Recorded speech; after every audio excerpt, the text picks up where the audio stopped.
Ce matin, on parle ski avec le président de la Fédération française de ski au micro d'Audrey Bourdier. Bonjour Fabien Saguez. Bonjour. Et bon anniversaire puisque vous avez fêté votre centenaire il y a un mois. Alors pas vous, la Fédération française de ski. Forcément, il fallait fêter ça. Oui, c'est un grand moment. 100 ans d'histoire, c'est une fédération qui est chargée d'histoire. On a fait une soirée de célébration qui était accessible pour l'ensemble de nos licenciés en ligne, lors duquel on a rendu hommage à l'histoire de la fédération, à ses champions, à l'ensemble des dirigeants qui ont travaillé à mettre en place cette fédération pendant 100 ans. Et puis on a coproduit un film avec France Télévisions sur le centenaire de la Fédération. C'est un 52 minutes qui sera diffusé sur France Télévisions le 19 décembre en soirée. Ça a été un grand moment d'émotion. On a réussi à réunir la famille du ski français. On avait plus de 90 anciens athlètes et athlètes actuels, médaillés aux championnats du monde, médaillés olympiques, vainqueurs de globe. On a fait une belle photo de famille. Il y a 100 ans, lors de la création de la fédération, ça répondait à quel besoin ? En fait, c'était le début du sport associatif. Très clairement, l'impulsion, en tout cas pour les sports d'hiver, a été donnée avec ces fameux Jeux Olympiques de Chamonix en 1924. Ça a été l'occasion de créer la Fédération internationale de ski au moment de ces Jeux Olympiques. Et puis 6 mois après, la création de la fédération, puisque à cette époque-là, il y avait des fédérations régionales, on peut les appeler comme ça. Et puis, tout le monde a commencé à se parler. Le ski était une activité qui commençait à se développer. Il y avait quelques endroits, je pense à Montgenèvre ou le Dauphiné, les Vosges, dans lesquels on commençait à pratiquer l'activité ski, qu'elle soit nordique ou alpine. Et puis, cette impulsion donnée par ces Jeux Olympiques de Chamonix a créé la Fédération française de ski qui, globalement, au cours d'une année, a réuni l'ensemble des fédérations régionales et ensuite a donné la fédération qu'on connaît aujourd'hui. Justement, aujourd'hui, la Fédération française de ski, c'est quoi ? C'est un organisateur de compétition, un VRP pour les clubs français, un organe de promotion du ski, tout ça à la fois ? Une fédération, en règle générale, c'est une association reconnue d'utilité publique. Donc, vous voyez bien ce qu'il y a derrière. Il y a une vraie mission d'intérêt général. C'est encore plus vrai aujourd'hui. Je pense qu'à certaines époques, les fédérations étaient orientées de manière presque un peu plus exclusive, orientées vers le sport de haut niveau. C'est souvent l'image qu'on a eue. Elle est toujours vraie, sauf qu'aujourd'hui, on élargit le panel de ce qu'on veut faire. Les missions d'intérêt public sont extrêmement présentes dans la société aujourd'hui et nous, on est très actifs sur le sujet. Mais on est tout ça à la fois, c'est-à-dire que on doit être bon à l'international sur le fait d'organiser des événements internationaux. On a organisé les championnats du monde en 2023 à Courchevel-Méribel, en 2009 à Val d'Isère, les championnats du monde de ski alpin. Il y a aussi des épreuves de Coupe du Monde, il y en a une vingtaine, c'est ça Chaque année, on a une vingtaine de Coupes du Monde dans toutes les disciplines. Donc on se doit d'être présent là. Mais une de nos missions aussi, c'est d'avoir et de laisser l'accès à la pratique de la manière la plus facile possible. Nous, on défend ces valeurs-là, qui plus est avec les projets et les challenges de demain, notamment les Jeux Olympiques de 2030, l'accueil dans les clubs, le sport associatif avec son essence même, c'est-à-dire on vient s'inscrire dans un club, on participe aux activités, on a un tissu de bénévoles qui maillent le territoire et qui font que le ski est en accès plutôt de manière facile et on doit le rendre encore plus facile demain. D'ailleurs, quand vous parlez de ski, vous parlez plutôt de disciplines diverses, que la Fédération française de ski, ce n'est pas que le ski alpin. En fait, si on le résume bien, c'est ski et snowboard. Quand on a dit ski et snowboard, ça comprend le saut à ski, ça comprend l'ensemble du ski nordique, ça comprend le ski freestyle, évidemment le ski alpin et le snowboard, parce que le véhicule change un petit peu. Alors, la neige a commencé à tomber sur les sommets. Il y a eu quelques saupoudrages en début de semaine. Mais pour vous, la saison, elle a commencé il y a un petit bout de temps déjà. C'est quoi ? C'est au printemps quand les équipes recommencent le foncier ? C'est pendant les stages de préparation de l'été ? C'est quand ? Ça, c'est pour les équipes de France. Mais encore une fois, moi, je pense à l'ensemble des licenciés. L'activité de la fédération, elle ne s'arrête jamais.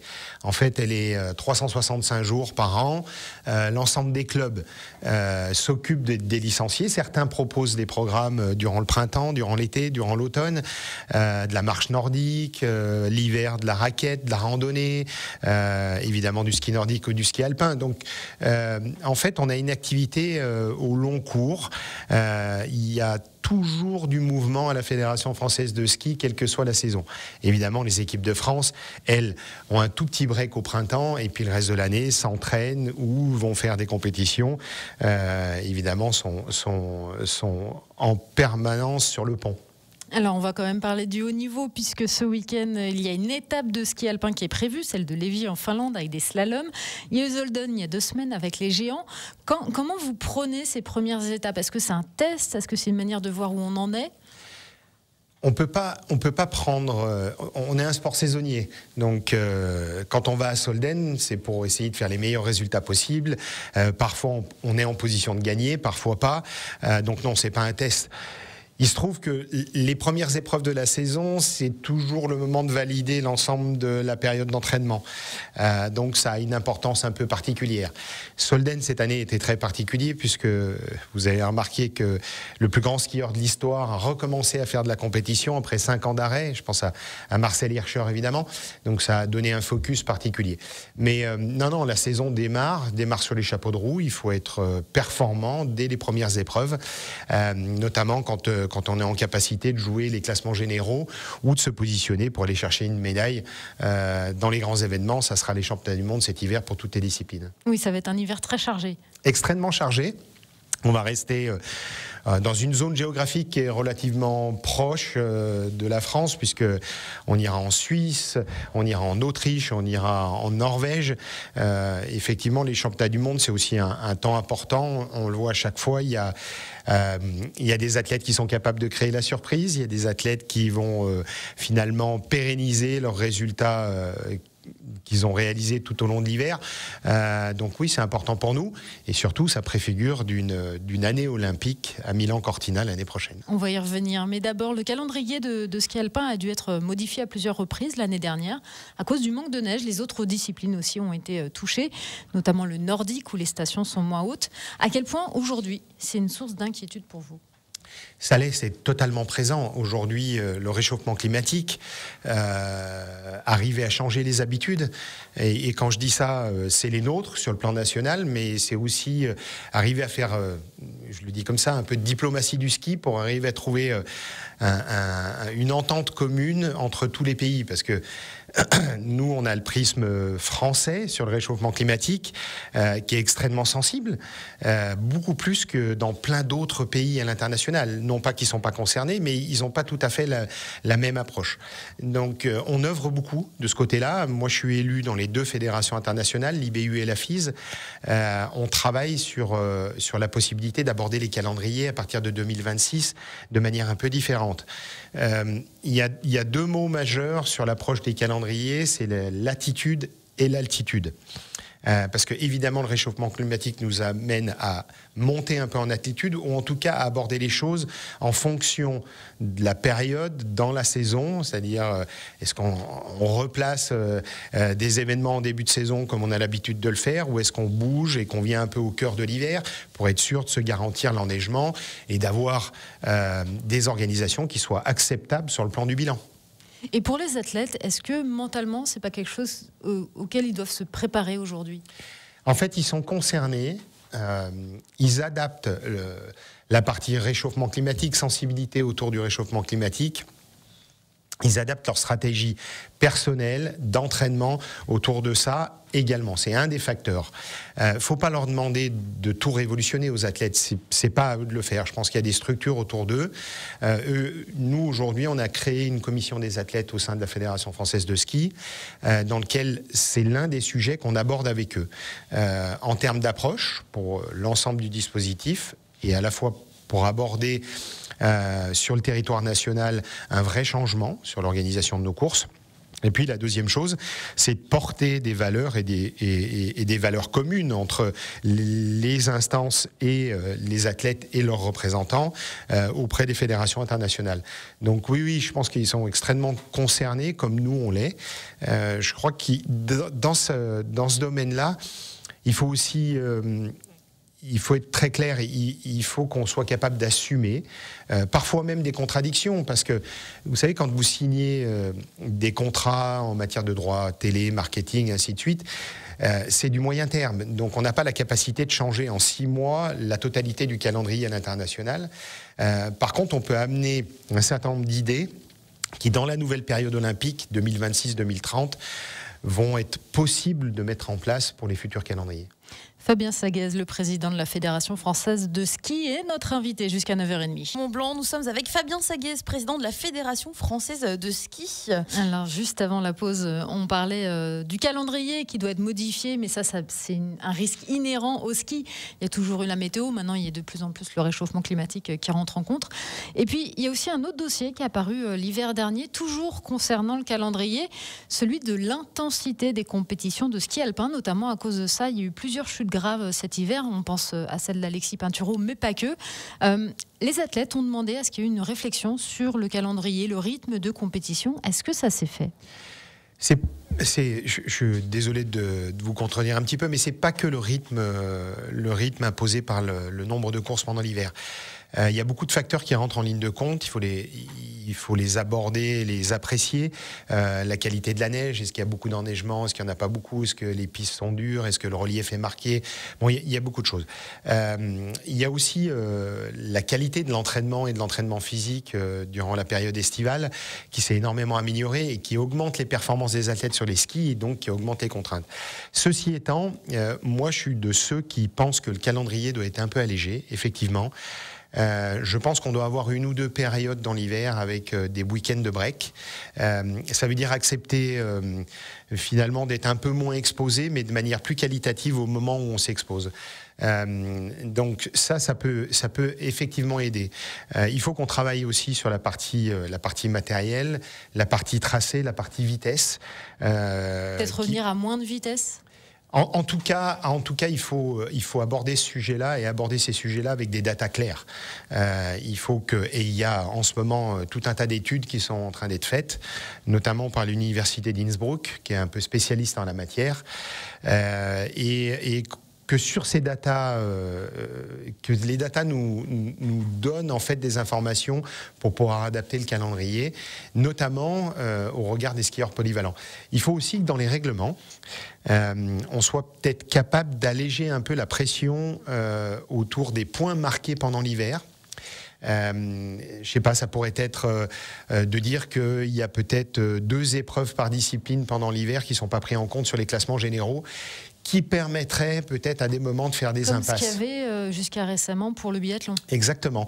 Et qu'on a arrêté pour le biathlon et toutes les épreuves sont prises en compte. En revanche, jusqu'à maintenant, les championnats du monde de biathlon étaient pris en compte pour la Coupe du monde de biathlon et on a allégé ça pour rendre les championnats du monde de biathlon avoir un focus particulier sur en fait le fait de gagner une médaille sans être obligé de faire, entre guillemets, je le dis, un peu l'épicier sur certains résultats pour se garantir le résultat à la fin de saison. Donc non, il y a des choses qui sont en réflexion, qu'il faut qu'on arrive à mettre en place et surtout qu'on travaille avec les athlètes représentants au sein de la FIS. Fabien Saguez, les saisons de ski professionnel et de snowboard vont commencer les unes après les autres. On pense aux équipes de France qui font partie quand même des meilleures sur les tableaux. Elles sont illustrées à plusieurs reprises. La saison dernière, encore une fois, notamment toujours en biathlon. À quoi s'attendre cette saison ? Il faut s'attendre à une saison qui ressemblera à celle de l'année dernière en termes de résultats. Les forces en présence, on les connaît. On sait qu'il y a des secteurs dans lesquels on est très très solide. Je pense au biathlon féminin notamment, qui l'année dernière, elles ont fait, et l'équipe féminine a fait une saison incroyable. Il faudra compter sur le biathlon, c'est sûr. Il faudra compter sur le ski alpin, notamment avec Cyprien Sarrazin, qui a vraiment explosé l'année dernière. Il faudra compter avec le snowboard cross, c'est une évidence, avec le ski cross. Et puis, il faudra compter avec le ski de fond. Le ski de fond qui a fait un travail extraordinaire là, ces 2-3 dernières années. L'année dernière, ils ont été très très solides sur les épreuves de Coupe du Monde. On a la chance d'avoir des championnats du monde en ski de fond à Trondheim, dans le pays du ski de fond, en Norvège. Ça sera un passage important. En clair, la priorité des priorités cet hiver, c'est les courses en France, parce que c'est toujours un moment important pour nos fans, pour tous ceux qui nous soutiennent, et puis les médailles au championnat du monde. Et les Jeux olympiques et paralympiques d'hiver, c'est dans 1 an et demi maintenant. En plus, ça se passera pas très loin de chez nous, à Cortina d'Ampezzo et Milan. Vous avez déjà la tête dedans ou chaque chose en son temps? Non, on a déjà... Alors en fait, la stratégie pour les Jeux, c'est une stratégie de fil rouge, c'est une stratégie au long cours. Quand on sort de la période des Jeux Olympiques, généralement on en dresse les bilans, on fait le débriefing, on regarde ce qui a été, pas été, et tout de suite on se projette sur les prochains Jeux Olympiques. C'est quelque chose qui se mûrit vraiment. Le fait de se projeter dans les Jeux Olympiques, on doit y penser à la fois tous les jours, un petit peu, pour être complètement concerné quand on arrive à l'échéance. Milan-Cortina, c'est presque la maison. L'Italie, c'est à côté de chez nous. On est sur des territoires dans lesquels il n'est pas rare qu'on aille tous faire un petit tour en Italie chaque année. Nous, c'est notre terrain de jeu aussi. On est très souvent en Italie parce que ils ont aussi des stations et puis énormément d'épreuves de Coupe du Monde. Pour la première fois depuis très longtemps, on va se retrouver sur des territoires dans lesquels on vient chaque année. Cortina d'Ampezzo, Anterselva pour le biathlon, Bormio pour le ski alpin homme, Val di Fiemme pour le reste des disciplines nordiques. Donc en fait, on va se retrouver dans un événement olympique sur des stations qu'on connaît, dans lesquelles on va chaque année. Ça sera tout l'enjeu d'ailleurs de faire bien la séparation entre l'enjeu des événements et l'enjeu olympique, et en même temps une logistique qui est incroyablement plus facile que les dernières éditions des Jeux Olympiques entre Pékin, Pyeongchang, là, il n'y aura pas de décalage Vancouver. horaire. Non, exactement. donc on sera dans un contexte dans lequel on sera presque à domicile. Il faudra bien aborder les choses. Et je pense qu'on est prêt. Et alors, il y a le presque à domicile dans 1 an et demi et le carrément à domicile en 2030, puisque les Alpes françaises accueilleront les Jeux. Là aussi, vous vous préparez déjà ? On a eu la chance d'avoir des Jeux Olympiques à Paris cet été, qui nous a forcément énormément mobilisés. On a vu les choses qui ont été réussies, les choses qui l'ont été un peu moins. Ça a été très positif. Nous, on veut prendre notre part sur ces Jeux Olympiques. C'est une opportunité incroyable que d'organiser les Jeux dans les Alpes françaises. On est déjà en train de se projeter, notamment dans un premier temps sur la notion d'héritage, parce que c'est presque inversé. Il faut qu'on laisse une empreinte. Laisser une empreinte, ça veut dire qu'il faut qu'on travaille et qu'on se mette au point sur un projet commun avec l'ensemble des parties prenantes. Et puis ensuite, que rapidement après Milan-Cortina, on se soit projeté sur la performance des équipes de France, parce que l'une des réussites des Jeux, au-delà de l'héritage et de rendre le ski accessible à tous, ça sera la réussite des équipes de France, et on est déjà un peu là-dessus. Avec cette question de la neige, forcément, qui sera centrale de ces Jeux. Forcément, avec les enjeux qui nous concernent sur le réchauffement climatique. Je pense que les sites ont été extrêmement bien choisis. En tout cas, la stratégie autour des sites, elle est pensée dans ce sens-là. Je pense qu'il y a beaucoup d'efforts qui ont été faits sur la phase de candidature. On attend effectivement la mise en place de la gouvernance à la fin du mois, puisqu'on a tous vu qu'a priori, à la fin du mois de novembre, le COJOP devrait être mis en place avec un ou une leader sur le COJOP, mais surtout une structure et des équipes qui se mettront en place derrière. Je crois qu'il faudra qu'on travaille avec tous, y compris avec les associations qui sont tournées autour de la protection de la nature, notamment, parce que je pense qu'il faut inclure tout le monde dans ce dispositif. Et puis travailler à faire des jeux qui sont, à mon avis, des jeux 2.0 au regard de la stratégie du CIO aujourd'hui, qui a donné des signes extrêmement positifs de changement pour aborder les Jeux Olympiques. Et puis à nous de s'emparer de cette stratégie, de créer notre propre empreinte et de faire en sorte que l'événement olympique soit un événement olympique vertueux. Donc non, on est attentif à ça. Fabien Sagez, le président de la Fédération française de ski, merci beaucoup d'avoir été notre invité ce matin sur Radio Mont-Blanc. Je vous souhaite une bonne saison. Merci, continuez à soutenir le ski comme vous le faites. Et merci à tous. Merci beaucoup.